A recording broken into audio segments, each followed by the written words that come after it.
تہجد میں آنکھ سے بہنے والا ہر آنسو رب سے دعاؤں پر کن کہنے کی سفارش کرتا ہے۔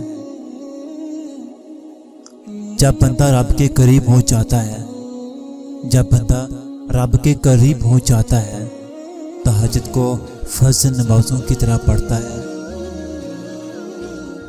ان غموں کا بھی شکریہ جنہوں نے مجھے رب کے قریب کر دیا۔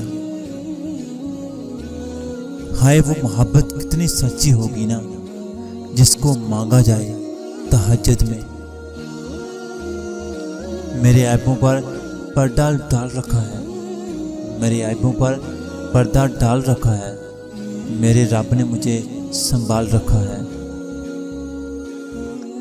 اور جب مجھے بے چینی بہت ستاتی ہے تو سورۃ یاسین پڑھ کر روح سکون میں آتی ہے۔ جو بندے سجدوں میں روتے ہیں نا، جو بندے سجدوں میں روتے ہیں نا، وہ نہ تو قسمت پہ روتے ہیں نہ لوگوں کے آگے۔ رب کے آگے جھک جانا، رب کے آگے جھک جانا لوگوں کے آگے جھکنے سے بہتر ہے۔ وہ ہر ناممکن کو ممکن کرنے پر قادر ہے۔ تم نیک نیت سے مانگ کر تو دیکھو،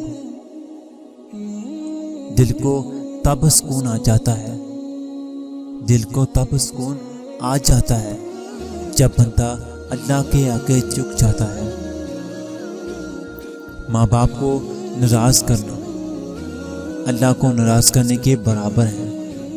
مجھے اپنی زندگی میں آج ایک چیز کی تمنا ہے، بس یہ دو آنکھیں جو میسج پڑھ رہی ہیں ان میں کبھی آنسو نہ آئے۔ یہ انسان کے اپنے اختیار میں ہے کہ وہ اپنے دل کو دوسروں کے لیے کتنا خوبصورت بناتا ہے، چاہے تو اخلاص کے رنگوں سے بھر دے، چاہے تو حسد اور بغض سے کالا کر لے۔ بد دعا دینے کے لیے منہ سے کچھ کہنے کی ضرورت نہیں ہوتی۔ اگر کوئی تڑپ کے رو دے تو سمجھ لینا چاہیے کہ وہ بد دعا دے رہا ہے۔ دنیا کی عزت مال سے اور آخرت کی عزت اعمال سے ہے۔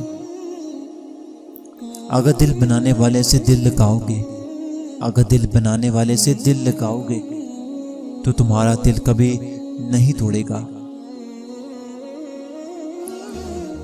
پابندی سے قرآن پاک پڑھا کرو، پابندی سے قرآن پاک پڑھا کرو، کیونکہ وہی تمہیں جینے کا سلیقہ سکھاتا ہے۔